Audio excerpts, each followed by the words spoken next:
How did one, working late, lie, end with papers placed in my hands in a bright office lobby? What happens when the man you call controlling stays calm, brings proof, and lets other people read it first? Why did I feel safe the whole time, right until the legal result hit in public? My name is Thirza Hart Caldwell, and I used to believe I was the reasonable one in our house. I told myself I carried everything. I said I carried work, kids, meals, plans, and emotions. I said Ethan carried rules and silence. When people asked how my marriage was, I smiled and said it was fine. When they asked again, I gave them the version that made me look strong.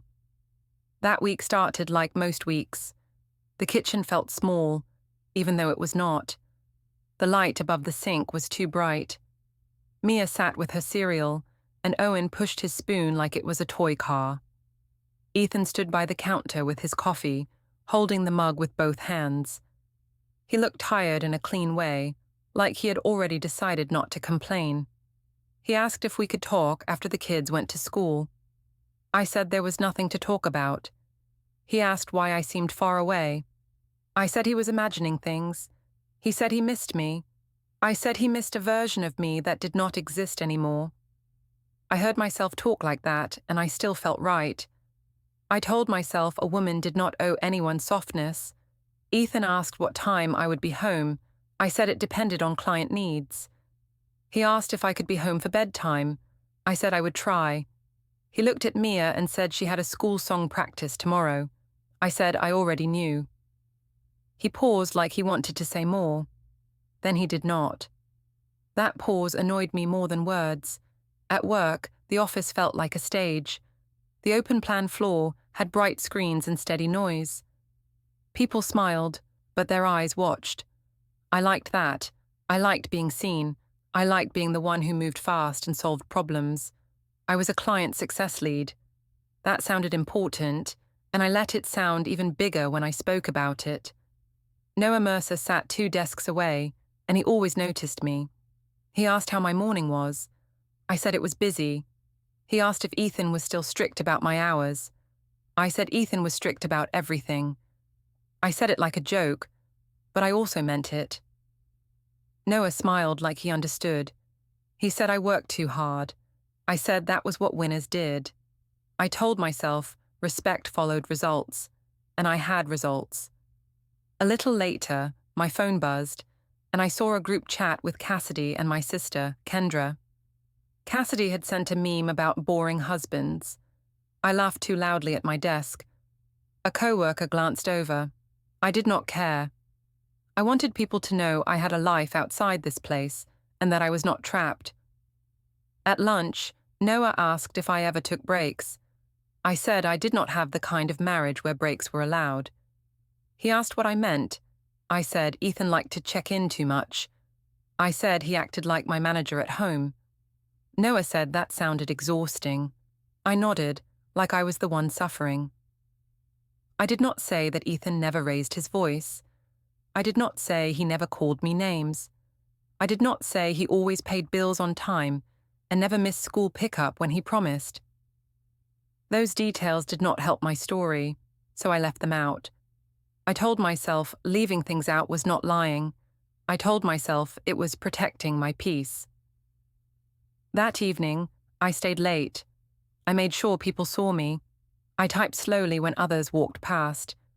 I sent 2 emails with urgent in the subject line. I wanted a clean alibi, like a coat that fit well. I told myself I deserved it. Noah stopped by my desk near the end of the day. He asked if I wanted to talk somewhere quiet. I said the office was quiet enough. He said it was not about work, and he said he did not like discussing personal things where people listened. I felt my face warm. I told him he was being dramatic. He said he just wanted privacy. I liked that word. Privacy sounded mature. It did not sound like cheating. It sounded like boundaries. We walked to the parking garage together. The concrete smelled like old rain and car fumes. My steps echoed, and the sound made me feel like I was doing something important. Noah asked if I had a place in mind. I said I could figure it out. He said there was a day suite nearby that people used for meetings, and he said it was clean and private. I told him I did not meet colleagues in day suites. He said it was just a room with a desk and a couch. He said there was nothing wrong with it. I told myself I was not doing anything. I told myself it was only talking. I told myself Ethan would never understand me anyway. I told myself I was allowed to have 1 hour when nobody asked me to explain myself. When I got home, the house was quiet. The kids were already in pajamas. Ethan stood near the hallway with a laundry basket. He asked where I had been. I said I was working late. He asked why I did not answer his call. I said I was in a meeting. He said he had called twice. I said my phone had been on silent. He looked at my bag like he expected to see proof. That made me angry. He did not touch it. He did not demand anything. He only looked, and that felt worse to me, because I could not fight a look. In the kitchen, I noticed the printer tray was open. A faint toner smell sat in the air, like dry dust. Ethan noticed me notice it. He said he had tried to print a form for school. I said the school used email now. He said the printer had jammed. I said he should just replace it. I went upstairs, and I saw his phone on the nightstand. The screen lit up for a second with a reminder. I only caught part of it.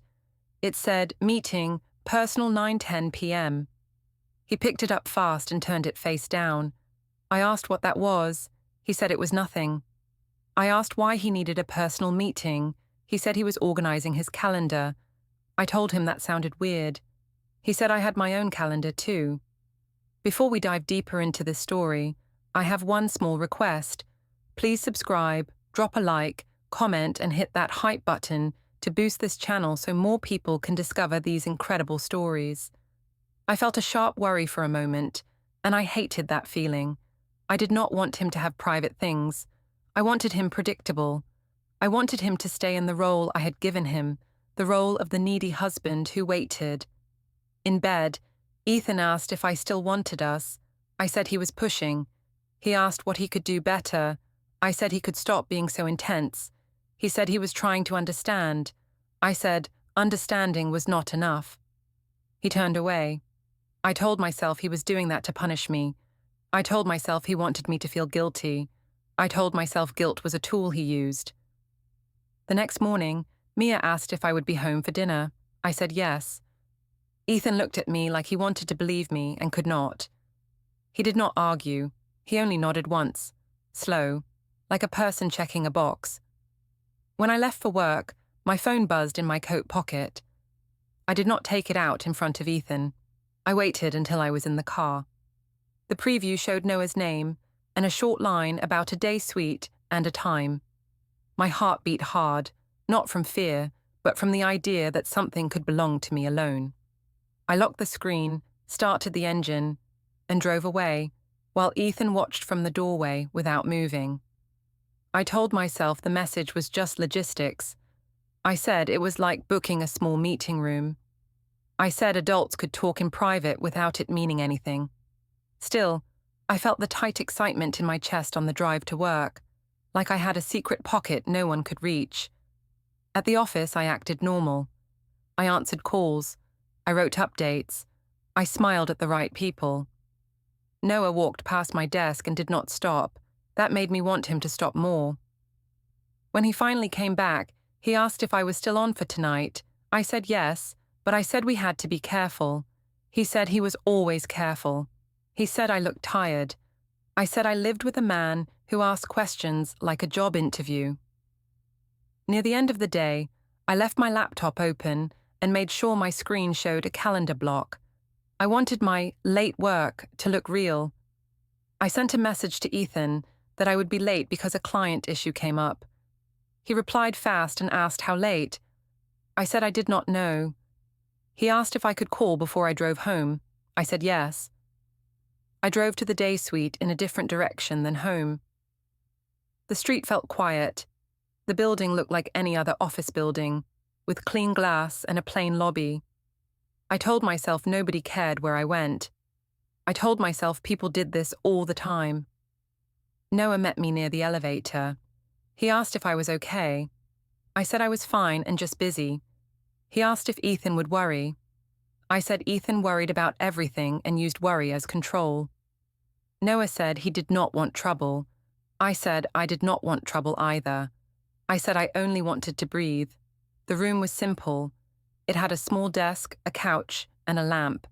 The air smelled like lemon cleaner. Noah offered me a bottle of water. I said yes. He asked what I really wanted. I said I wanted to feel like a person again. He asked if Ethan ever listened. I said Ethan listened only to win. He asked if I ever told Ethan what I needed.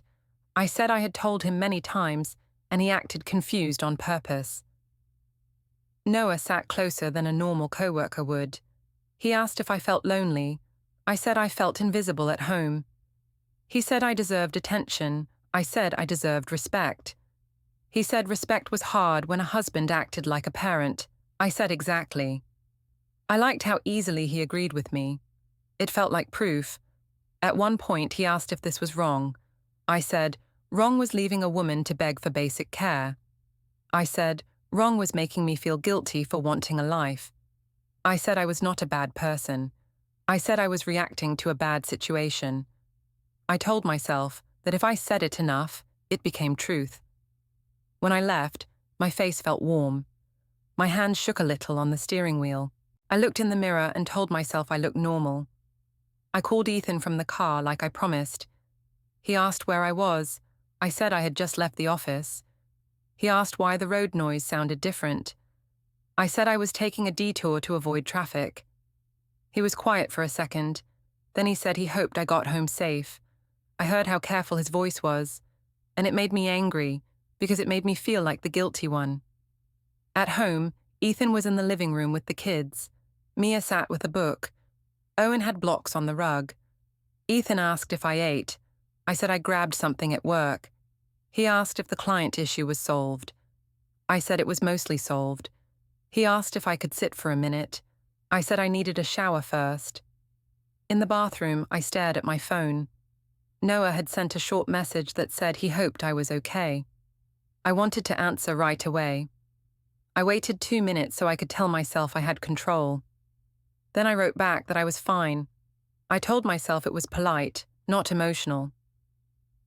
2 days later, Cassidy invited me out. She said we needed a rooftop night. Kendra said she was coming too. I told Ethan I had a work social event. He asked if spouses were invited. I said it was not that kind of event. He asked where it was. I said downtown. He asked what time I would be home. I said not late. At the rooftop bar, the air was cold and loud. Music thumped under the talking. Cassidy hugged me hard and said I looked free tonight. I said I was trying. Kendra laughed and said Ethan would probably text me 10 times. I laughed too, even though Ethan had not texted at all. Cassidy ordered drinks and started the usual talk. She asked if Ethan was still acting like a guard. I said he was worse lately. She asked what he did. I said he asked where I went and watched my mood. Kendra said that sounded like a red flag. Cassidy said men like that wanted to own you. I nodded like I was brave for dealing with it. A friend of Cassidy's asked what Ethan did for work. I said he was a municipal inspector. Cassidy made a face and said he was basically paid to judge people. The group laughed. I laughed too. I told myself it was harmless. I told myself Ethan needed to learn not to take everything personally. Cassidy took a short video for her story. She asked me to say something funny about marriage. I said Ethan loved rules more than romance. Someone said that sounded sad. I said it was his choice. I said I had tried everything. The words came out smooth, like I had practiced them. The truth was, I had not tried everything. I had tried what made me look good. When I came home, Ethan was on the balcony. The city lights were small dots behind him. He asked if I had fun. I said yes. He asked if it was really a work event. I said yes, and I said he was doing that thing again. He asked what thing. I said the questioning thing. He said he only asked because my location on the shared app showed downtown for hours. I said the app was glitchy. He said it was not glitchy before. I said maybe the update broke it. He asked why Cassidy posted a story that mentioned him. I said she tagged me and I could not control her. He said the story made him look stupid. I said he was too sensitive. He said he did not like being laughed at. I said nobody laughed at him, and I said he imagined it because he had insecurity problems. He stepped back, like my words hit him. He asked if I even liked him anymore. I said I loved him, but I said love was not the same as liking. I said he made it hard to like him. He asked what he could do. I said he could stop acting like a victim. Inside, I walked past the desk in the corner. A spreadsheet was open on Ethan's laptop. I only saw rows and dates before the screen went dark. Ethan had not said he was doing spreadsheets. I asked what it was. He said it was just tracking household stuff. I said that was weird. He said it helped him think. I told myself he was planning something to scare me. Then I told myself I did not care. In bed, Ethan stayed on his side. He did not reach for me. I told myself he was punishing me. I told myself he wanted me to beg. I turned away first, like that meant I was winning, but I stared at the wall and felt the quiet space between us grow, and I told myself the space was his fault, not mine. By Friday, the house felt like two different homes at once. The kids lived in one version. Ethan and I lived in another. I kept telling myself this split was normal. I said couples went through phases. I said Ethan was choosing to be cold because he wanted control. At work, I kept my phone face down. Noah had started doing that too. He passed my desk and only nodded. That small distance made me feel annoyed, like I was being treated like a risk instead of a prize. Later, he sent a short message asking if I was okay. I replied that I was fine and busy. He asked if Ethan suspected anything. I said Ethan always suspected things because he was insecure. Noah replied that he did not want drama. I told him I did not want drama either, even though I knew I was making it. Around midday, Marcus from HR asked me to come to a conference room. He said it would be quick. I walked in like I owned the place. I told myself I was a high performer, and rules bent for high performers. Marcus asked if everything was okay at home. I said my husband was stressed. Marcus asked if my stress was affecting work. I said no, and I said I was the one holding things together. Marcus asked why a coworker had mentioned tension around me. I said people like to gossip when a woman had standards. He asked if I felt safe. I said yes, but I said Ethan could be too intense. Marcus asked what I meant by intense. I said Ethan asked a lot of questions and always wanted talks.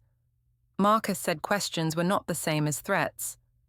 I said I knew that, but I said the feeling was still heavy. I watched Marcus's face as I spoke. I wanted him to hear the word heavy and fill in the rest. He did not. He only nodded and wrote something down. Marcus asked if I needed support resources. I said no, and I said I just needed my husband to stop trying to manage me.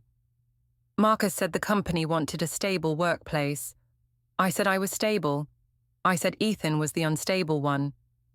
I left the room feeling slightly irritated, like HR had failed to take my side.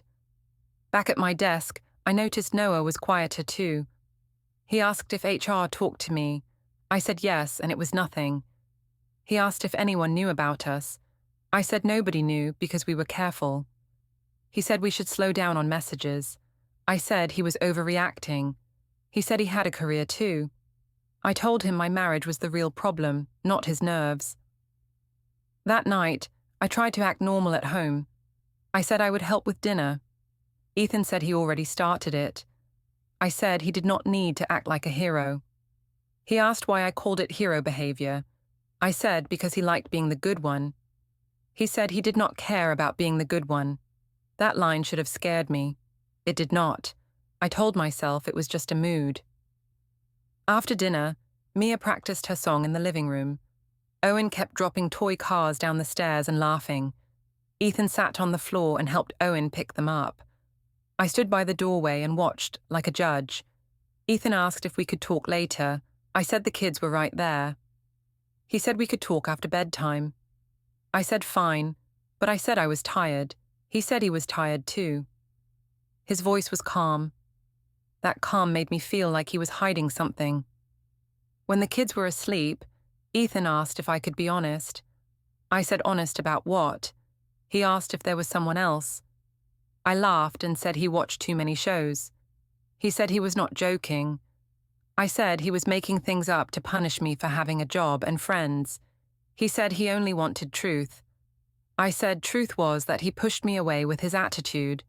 He asked why my location showed me at places that were not the office. I said the app had glitches. He said he could show me the pattern. I said he was stalking me. He said it was a shared app we both agreed to for safety. I said safety had turned into control. He did not raise his voice. He only said he was done arguing in circles. I said he loved circles because circles kept me trapped. He went to the guest room that night without slamming any doors. He did it like it was a normal choice. I told myself he wanted me to notice. I told myself he wanted me to chase him. I did not chase him. I stayed in our bed and told myself I was strong. 2 days later, Cassidy planned a riverside walk and told me to bring the kids. She said it would look cute in photos. I knew what she meant. She meant public proof. She meant control of the story. We met near the promenade where people crowded around food carts and street music. Kendra was there too. Cassidy had her phone up like it was part of her hand. She asked how things were at home. I said Ethan was still acting weird. Kendra asked if he was punishing me again. I said yes, like it was confirmed. Ethan arrived a few minutes later with the kids' jackets. He said hello to everyone in a flat, polite way. Cassidy asked if he was going to inspect the promenade. He smiled once, small, and said he was just here for the kids. I hated that he did not look embarrassed. I wanted him to look embarrassed.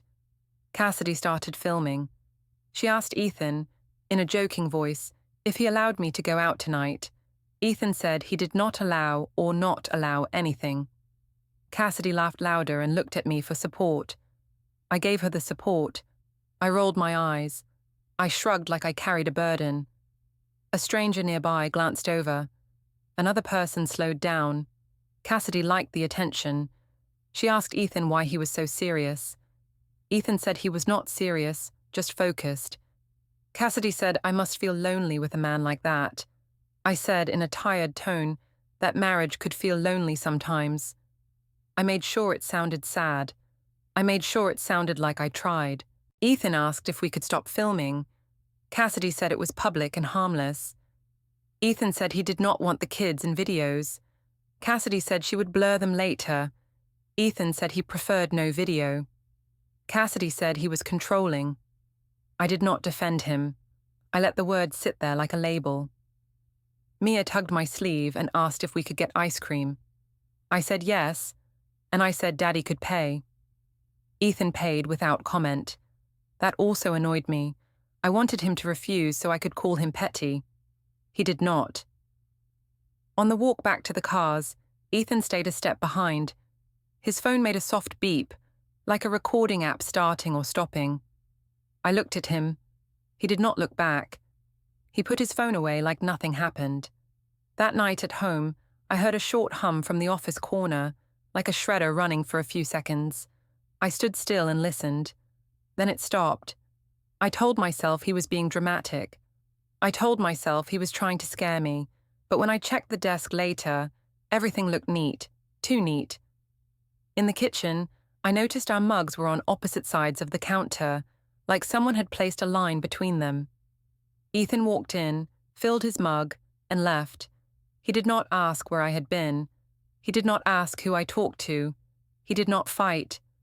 I told myself his silence was another kind of control. Still, when I went to bed, I could not sleep. My phone lit up with a cloud notification I did not understand at first. It said a file upload was successful. I stared at it, then turned the screen off. I told myself it meant nothing, but my stomach did not believe me. The next day, I woke up early and decided I would take control again. I told myself Ethan had been too calm lately. I said his calm was a trick, I said he wanted to make me look unstable so he could act like the good parent. That thought made me move faster, like anger was fuel. I texted Cassidy and Kendra and told them we should do a family dinner. I said we needed a real talk with witnesses. Cassidy replied with excited emojis. Kendra said she would bring Mom. I knew that meant Janine would come ready to defend me, not the marriage. Ethan came downstairs while I packed snacks for the kids. He asked what I was doing. I said we had a family dinner tonight. He asked whose family. I said both sides could come, but I said my side already agreed. He asked if this was planned. I said yes, like it was normal. He asked why he did not know before. I said he never listened when I spoke, so I stopped trying. He looked at the kids and asked if they were okay. Mia said she liked restaurants. Owen asked if there would be fries. Ethan smiled at Owen and said probably. The smile made me irritated. I wanted him tense. I wanted him to look guilty. He looked like a man trying to keep a routine. At the restaurant, the long table was too long. It made the group feel like a small crowd. Janine sat close to me. Kendra sat on my other side. Cassidy slid in across from Ethan, like she wanted a direct view. Patricia and Glenn came too, and I felt a quick sting when Patricia hugged Ethan first and asked about the kids. Ethan asked if we could keep it calm. I said nobody planned drama. Cassidy laughed and said she loved calm talk. Kendra said Ethan always wanted rules. I said he did, and I said rules were his love language. People laughed. Ethan did not. Janine asked Ethan if he was still making things hard at home. Ethan said he did not know what she meant. Janine asked why I looked tired all the time. I said Ethan kept me up with late talks. Ethan said he had not asked for late talks in weeks. I said that was because he had started punishing me with silence. Patricia asked what silence meant. I said Ethan was distant and cold. Ethan said he was giving me space because I said I wanted space.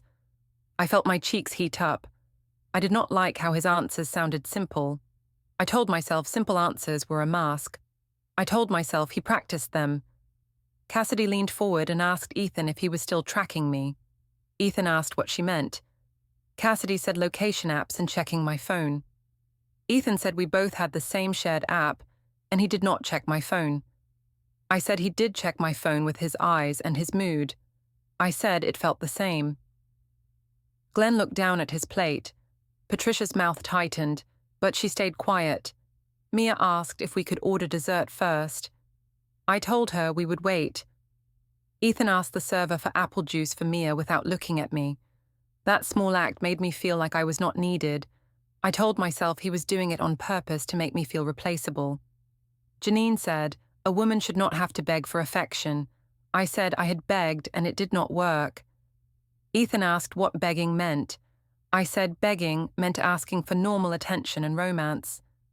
Ethan said he had tried, and I told him he was too much. Cassidy smirked like she caught him. She asked if he sexualized me too much. Ethan said he respected boundaries and stopped when I asked. I said yes, and I said he stopped to punish me. Ethan said he stopped because I called it gross. I said I did not call it gross. I said I called it pressure. Ethan said he remembered my words clearly. I hated that he said clearly. Kendra said Ethan had a fragile ego. I said he did. I said he could not handle a woman with goals. Ethan asked what goals had to do with lying about work. The table went quiet for half a second. I laughed and said he was making things up again. Janine said Ethan was paranoid. Cassidy said paranoia was a control tactic. Patricia finally spoke and said the kids were right there. I said the kids were fine and did not understand. Mia looked at her cup and did not sip. After dinner, outside the restaurant, Ethan asked if we could talk privately for 5 minutes. I said he was trying to corner me. He said he only wanted to ask one question. I said his questions were always traps. He said he wanted to know if I was seeing someone. I said he was embarrassing himself. He said he was not embarrassed. I said he should be. He nodded once and said, okay. On the ride home, the kids talked about fries and dessert. Ethan did not speak to me. I told myself his silence proved my point. I told myself he was sulking. The next afternoon, I went to the school pickup line early. I wanted to be seen as the main parent. I wanted other parents to see me first. I parked and checked my phone, watching the time like it was a scoreboard. When Ethan arrived, he parked behind me, calm, with snacks and a spare jacket in his hand. That jacket annoyed me. It looked prepared. It looked like he cared in a clean way. A parent I knew waved at Ethan and said hello. Ethan said hello back. They chatted about the weather and school. Nobody asked me anything. I felt invisible again, the same feeling I used to justify everything. When Mia came out, she ran to Ethan first. Ethan bent down and asked how her day was. She said she had a song practice. He said he remembered. Mia smiled. I told myself she only ran to him because he was the fun, calm parent now. I told myself she was being influenced. I told myself it was not my fault. On the way home, Ethan asked if Mia could go to a friend's birthday next weekend. I said, maybe. He asked what maybe meant. I said I needed to check my work schedule. He said he could take her. I said he always wanted to take over. He said he only wanted her to go if she wanted. I said I knew that. I said he did not need to explain himself like a saint. We stopped at the supermarket. At the checkout, Ethan put some items on the belt, and I put mine behind his. He reached for a card I did not recognize at first. I asked what that was. He said it was just a separate account for bills and kid expenses. I said we already had joint accounts. He said yes, and he said he was organizing things. That word again. Organizing. The cashier asked if we wanted one receipt or two. Ethan said two. The cashier did it without caring. I felt heat rise in my neck like a spotlight landed on me. I said he was making a scene. He said he was not making any scene. He said he was simply splitting expenses clearly. In the car, I told him he was acting like we were already separated. He said he was trying to keep life stable for the kids. I said stable did not mean cold. He said stable meant predictable. I said he was punishing me. He said he was protecting the kids from stress. I told him he was using the kids as a shield. He said he was not using them, he was caring for them. At home, I noticed the guest bed looked slightly disturbed, like someone had slept there again. On the counter, his mug was on the far left and mine was on the far right. Between them, the space felt like a line. I told myself I could step over that line any time I wanted. But when I tried to open the small drawer by the desk to look for anything, it did not move. I heard a soft click, like it was locked. My stomach tightened. I told myself it was just paperwork. I told myself Ethan was being dramatic to scare me. Still, that night, when Mia asked why Dad slept in the other room, I said it was his choice. Mia asked if Dad was mad at me. I said Dad was mad at everyone because he could not control his feelings. Mia frowned like she did not understand. For a second, I almost stopped. Then I told myself, kids forget things. I told myself the story was more important than their questions. I decided I would push harder. I told myself Ethan's quiet was a trick. I said he was trying to look calm, so I would look crazy. I said he wanted to win in front of other people. In my head, it became a contest, and I needed him to break first. That morning, I went to the gym before work. I did not even want to train. I wanted the mirror and the feeling of being watched. I wanted to feel like the woman who could leave at any time. I told myself that was strength. In the gym lobby, I saw Noah by the smoothie fridge. He looked surprised, then careful. He asked why I was there so early. I said I needed space from home. He asked if Ethan was okay. I said Ethan was acting cold and punishing. Noah said we should slow down for a bit. I asked why. He said people notice things. I asked who. He said it did not matter. It was just smart to be quiet. I told him he was getting scared now that things were real. He said it was not fear, it was common sense. He said he had a job, and I had a family, and we were playing with fire. I told him I was not playing with anything. I told him Ethan pushed me into this by treating me like a problem. Noah said he did not want to be blamed. I said nobody was blaming him, but my voice got sharp. He stepped back and said he had to go. I watched him leave and felt insulted, like he had taken my secret and turned it into a risk. On the drive to the office, I rehearsed what I would say at home that night. I planned to corner Ethan in a talk, and I planned to make him look unreasonable. If he raised his voice, I could call it aggression. If he stayed quiet, I could call it emotional abuse. Either way, I told myself I would be right. At work, I made sure to look tired. I wanted sympathy. I told a coworker I had not slept because Ethan kept pressing me. The coworker made a sad face and said marriage could be hard. I nodded like I was a survivor. Inside, I felt proud of how easy it was. That evening, I got home and found Ethan on the stairwell landing, folding laundry into neat stacks. The kids were in the living room watching a cartoon. The house felt calm. That calm annoyed me.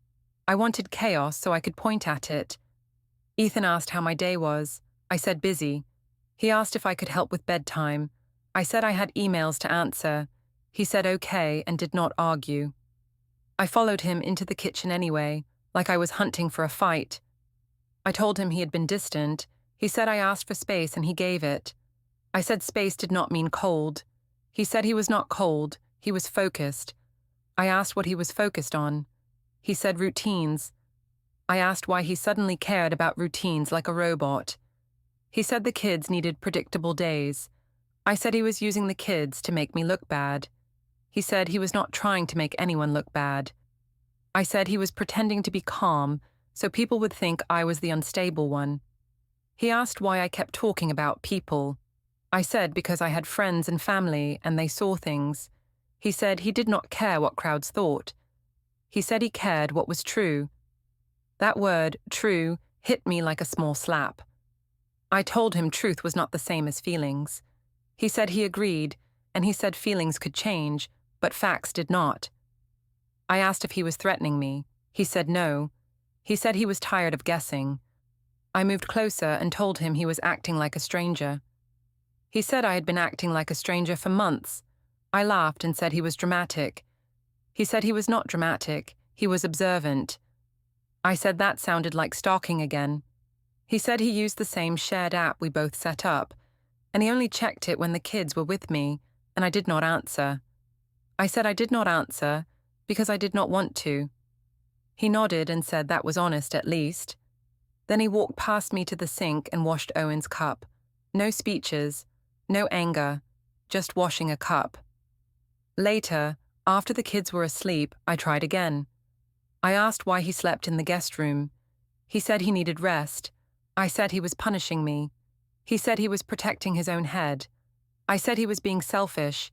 He said he had spent a long time trying not to be selfish, and it did not help anyone.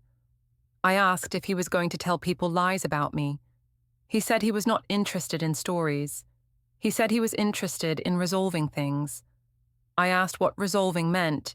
He said it meant clear decisions and boundaries. I said boundaries were a way to control me. He said boundaries were a way to control himself.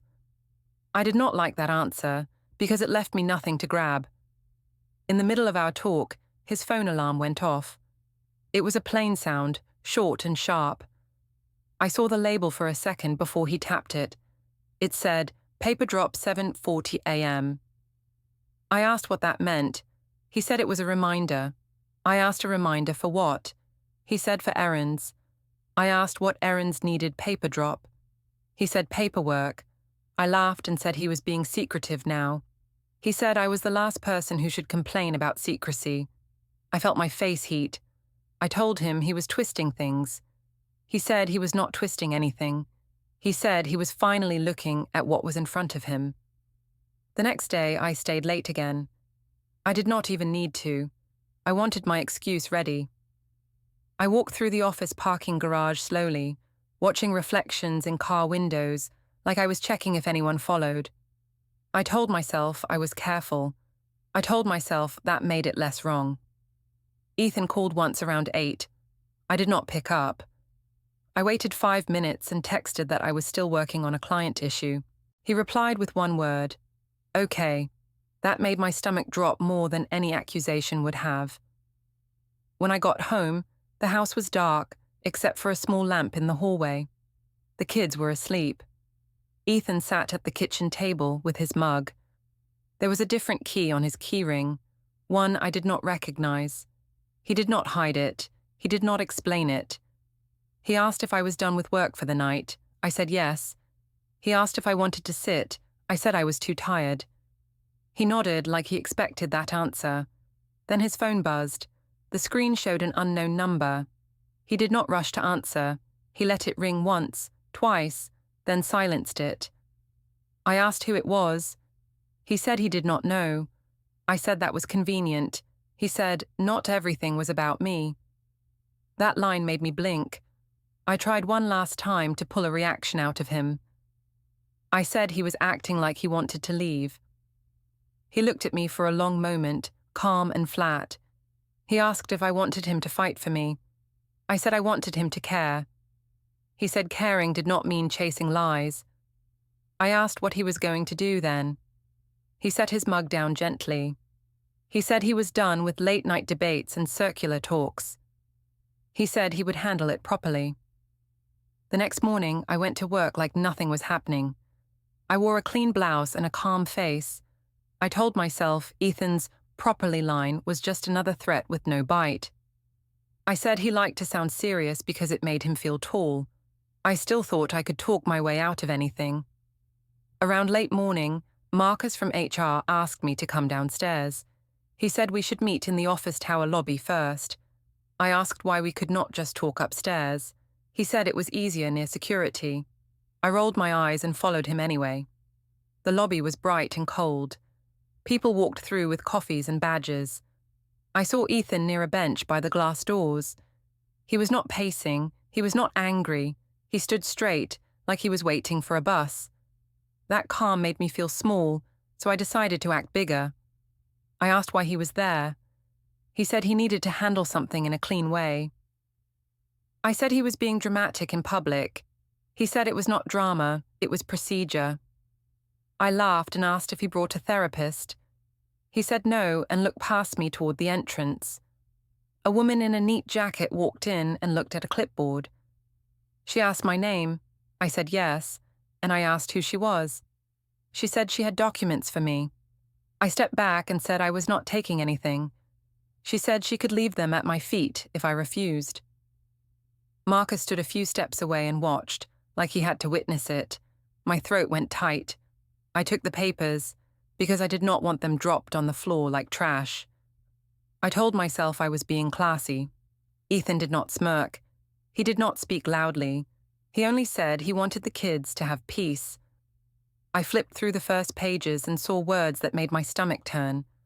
I told Marcus it was harassment. I said Ethan was trying to punish me for having a life. Marcus said he could not judge motives. He said he only needed to note that service happened in the workplace lobby. Ethan asked if we could move to the HR room so I could read without an audience. I said he loved audiences. He said he did not, but he said this was the safest place to keep it calm. I hated that he sounded reasonable. In the HR room, I tried to make my voice shake the right amount. I told Marcus I felt targeted. I told Ethan he was cruel. Ethan said he was not here to argue. He said he was here to set structure. Marcus asked if the papers were family law related. Ethan said yes. I saw the part about temporary orders. My eyes locked on the schedule and the rules for communication. I told Ethan it was unfair. He said it was temporary and clear, and it was meant to reduce fights. I said he was taking my kids. He said he was not taking them. He was sharing time in a steady way. Marcus read one line out loud by accident, like he was checking what it required in the building. The words, "effective immediately," hit the room like a dropped plate. My mouth opened, but nothing came out. Ethan said we would follow it starting today. He said he would pick up Mia and Owen after school, and I could have them tomorrow, as written. He asked if I understood. I nodded once because my pride could not find another move. I held the papers tighter, like I could crush the outcome if I squeezed hard enough. But Ethan only looked at me with tired eyes and said he would handle everything properly from now on.